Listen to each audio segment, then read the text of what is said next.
Magandang araw po, welcome po sa aking channel, Love9 TV. Patalasasan po, meron po ba kayong mga properties na napapabayaan or non-performing assets? Plan nyo ibenta, pero wala kayong oras sa pagbenta nito. Kung ito'y pagkakatiwala nyo po sa amin, tawag lang po kayo sa aking numero, usap po tayo, gawin ko po ng video for free. Yes, libre po, wala po kayong babayaran.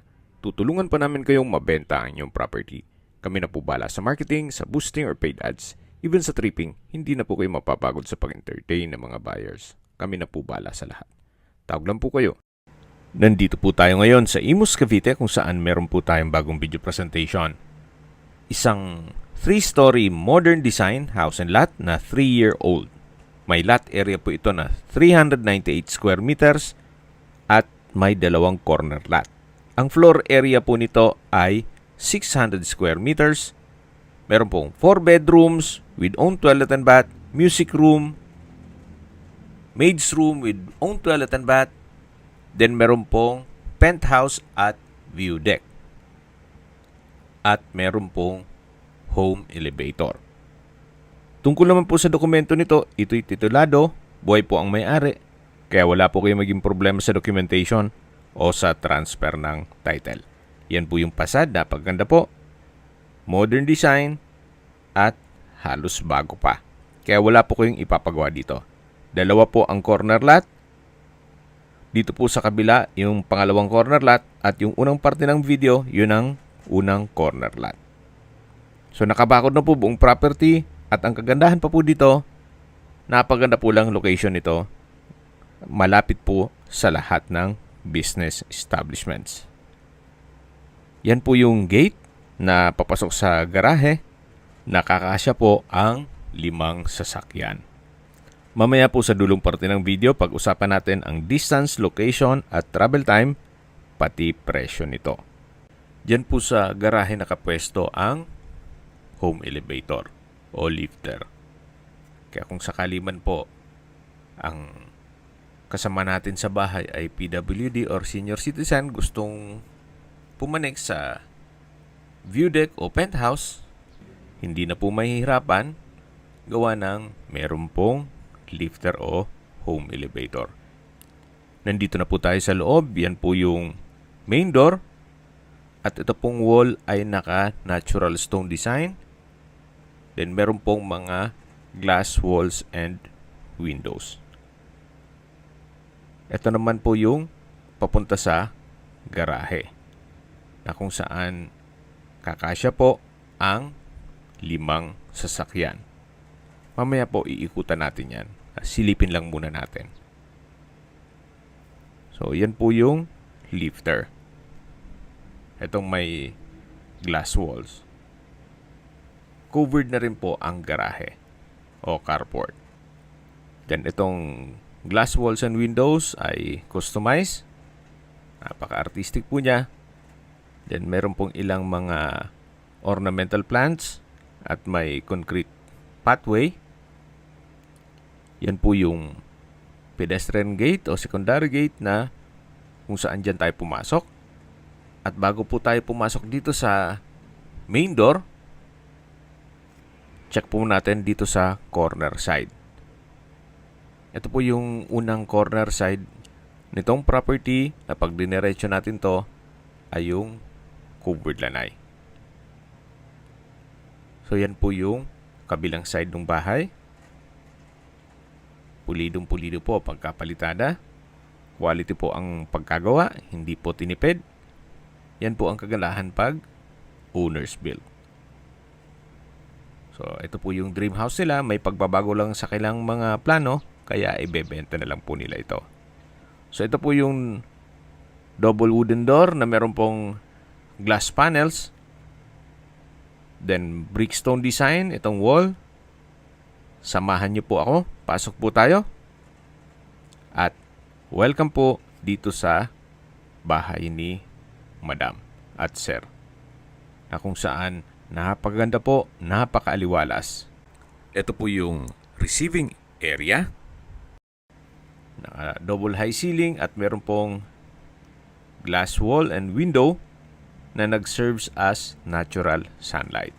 may chandelier, wooden design ceiling panel, then meron pong mga pin lamps dito sa ceiling, at premium tiles po ang ginamit dito sa flooring. Tungkol po sa furnishings, wala po silang napanggit. Pero kung sakali man na may maibigan po kayo, siguro pwede nating i-negotiate yan. So ito naman po yung dining area na may dining set, then may chandelier, at ito po yung sliding glass door o door glass na papunta naman dito sa covered lanai. Na meron pong coffee table, meron pong natural stone tiled wall, at yun po yung corner side na kung saan galing na po tayo dyan kanina. Then dito naman po ay yung setback papunta sa service area at paikot dun sa garahe. Ito po ulit yung dining area na may 6-seater dining set. Yan po yung receiving area. Then dun po yung living area. Ito naman po yung breakfast nook na may high chair at sa dulo ay may wooden shelf. Then meron din pong sliding glass window. At ito naman po yung formal kitchen na may island. Then meron din pong tatlong high chair. May kitchen countertop, kitchen drawer and storage ng kitchen utensils. Meron din pong mga modular kitchen cabinet na naka soft close hinges. At meron pong malaking kitchen window, then nano block sink with faucet, at dito naman po yung dirty kitchen. May breakfast table, kitchen countertop, wall-mounted kitchen cabinet, kitchen drawer, at storage ng kitchen utensils. Nano block din po ang sink and faucet. Yan po yung pantry. Then dito po ay may access door na naka-solid wood door at aluminum screen door na papunta naman yan sa garahe, at ito yung service area na may natural bamboo o dried bamboo na disenyo dito sa wall. At sa dulo ay meron pong metal shelves. So balik na po tayo dito sa loob. Ito po ulit yung dirty kitchen. Then yan yung pantry. Ito po yung gas range, then kitchen countertop. At dito naman po yung formal kitchen. Marami pong pwedeng ilagay na mga kitchen utensils. Gawa ng napakhaba po ng kitchen cabinet. Ito po ulit yung living area na may ceiling fan. Then sa dulo po matatanaw natin yung main door. At dito naman po yung hagdan na naka solid wood staircase, handrail at glass railing. Meron pong understairs na powder room. At dito naman po yung unang kwarto. Kung sakali man po na meron pong PWD or senior citizen sa pamilya, etong kwarto na to ang para sa kanila. Ang kabilang side po niyan ay yung garahe. Yan po yung sliding window glass na may blinds. Then meron din pong window type aircon. Ito po yung toilet and bath. May vanity mirror, hand wash basin, water closet with bidet. Then meron pong hot shower set. May overhead shower. At from floor to ceiling po itong tiled bathroom wall. Meron din pong wall-mounted na stainless towel holder at bathroom window. So ito po yung first bedroom na may sariling toilet and bath. Then may ceiling fan, naka-tile flooring. I don't know kung isasama yan or iwan tong gym equipment. Meron na rin pong bed frame and mattress. At dito naman po yung powder room. Naka-solid wood door, may bathroom countertop, hand wash basin, vanity mirror, tiled bathroom wall, water closet with bidet, at may bathroom window. Paglabas nyo po, yan yung unang kwarto, then may wooden shelf, then katabi lang po yung hagdan. Ito po yung living area, sa dulo yung receiving area, ito po yung formal kitchen, then yung breakfast nook, dining area, at yun po yung main door. Ito naman po yung customized glass wall and window, at meron pong maliit na storage room dito. So, check po natin yan upon tripping, at may mga gamit sila dyan ngayon.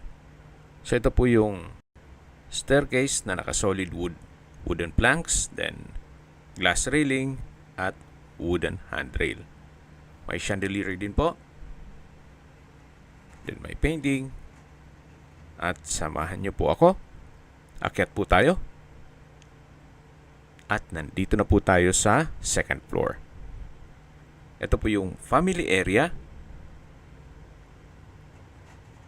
Meron pong chandelier, wooden design itong tile flooring,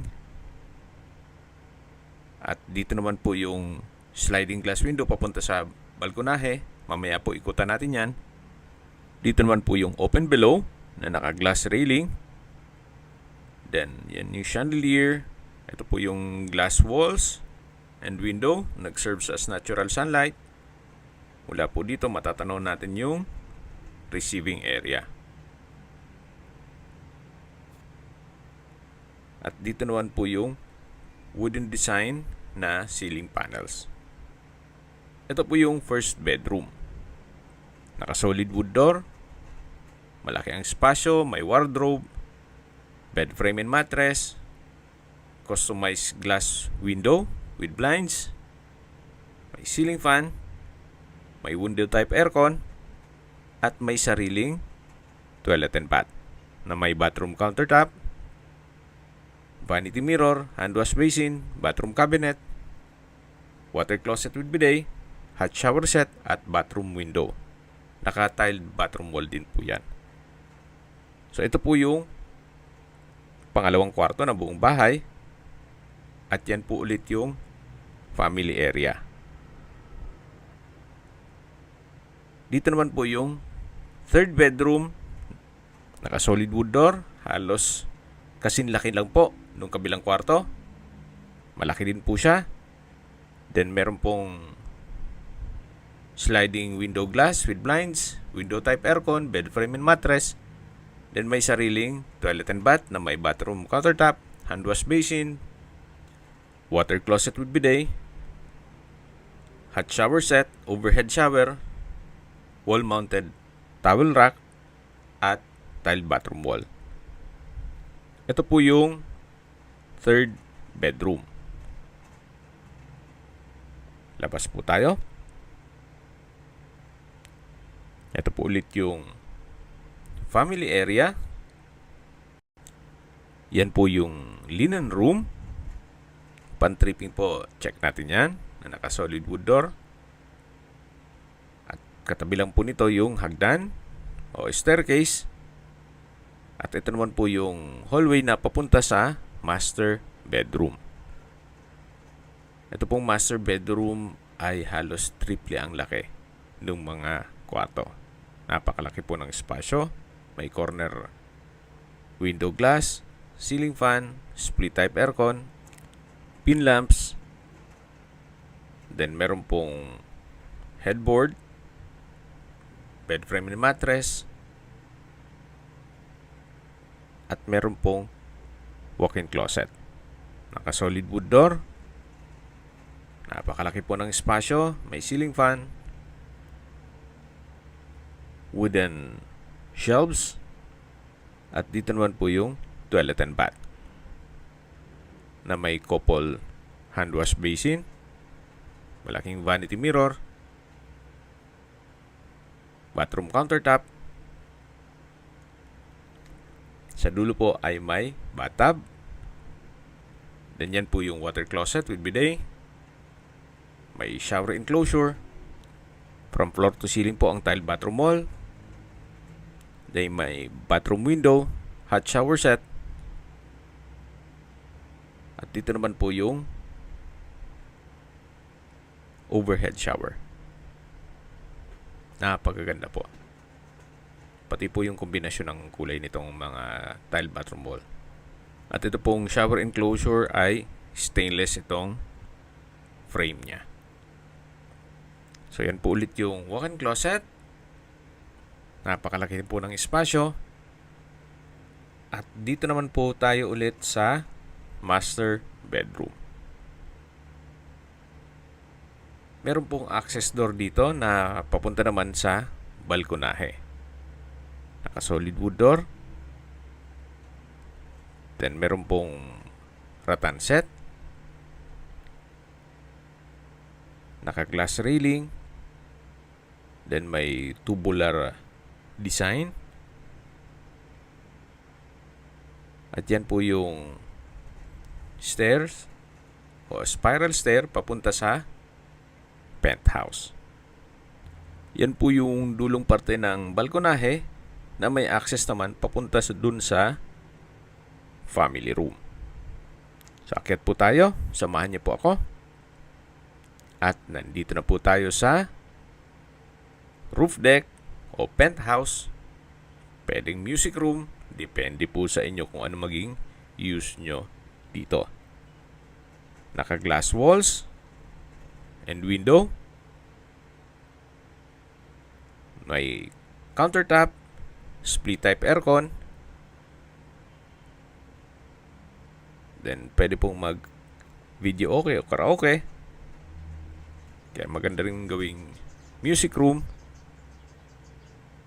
At sa dulo po yung stainless sink with faucet. At meron din po itong sariling toilet and bath. Na kung saan maayos naman po ang toilet fixtures. So dito naman po sa kabilang side ay meron pong isang kwarto na ginawa nilang maid's room. Nakatabi lang yung banyo. So yan po ulit yung music room o penthouse. At ito naman po yung home elevator o lifter.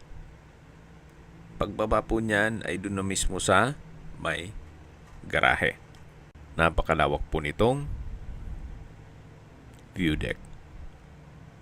At mula po dito, matatanaw niyo naman ang inyong mga magiging kapitbahay na kung saan dito po sa subdivision na to mukhang palakihan po sila ng bahay. Yan po yung inyong mga magiging kapitbahay. Maaliwalas naman po ang area at higit sa lahat, malapit po sa lahat.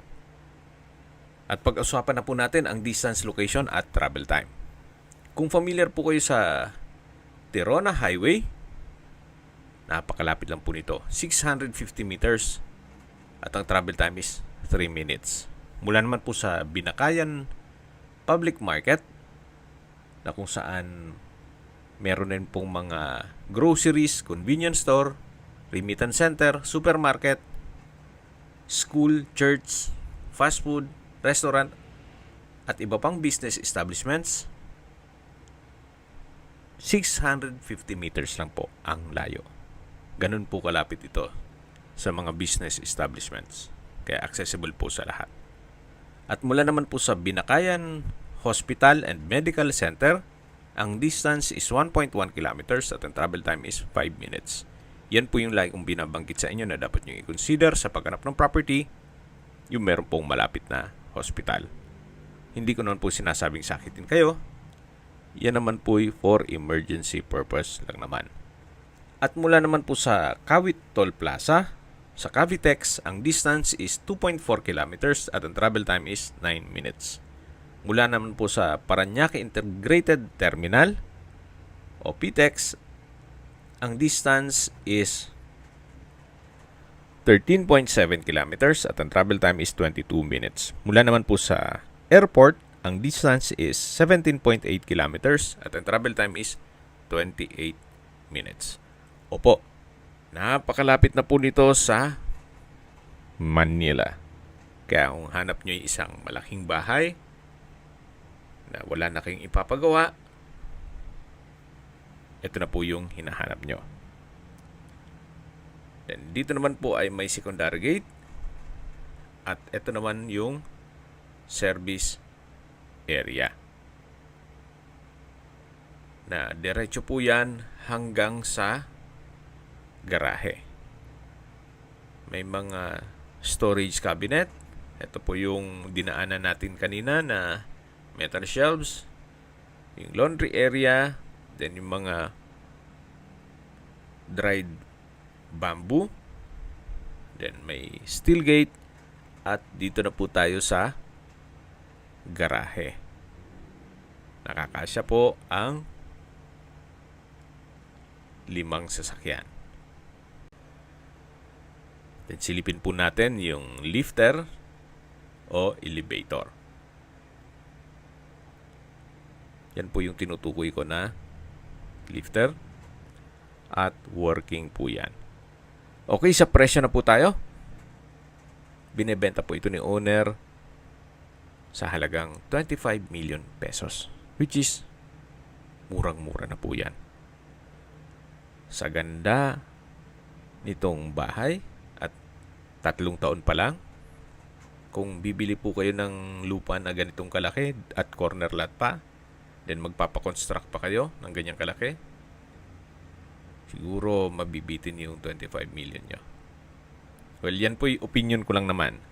Depende pa rin yan sa inyong assessment dito sa property. Pero kung bibili ka ng isang condominium na worth 25 million, abay, pag-isipan nyo po ito. Meron ka ng modern design house and lot na 3-year-old, may lifter at may penthouse pa.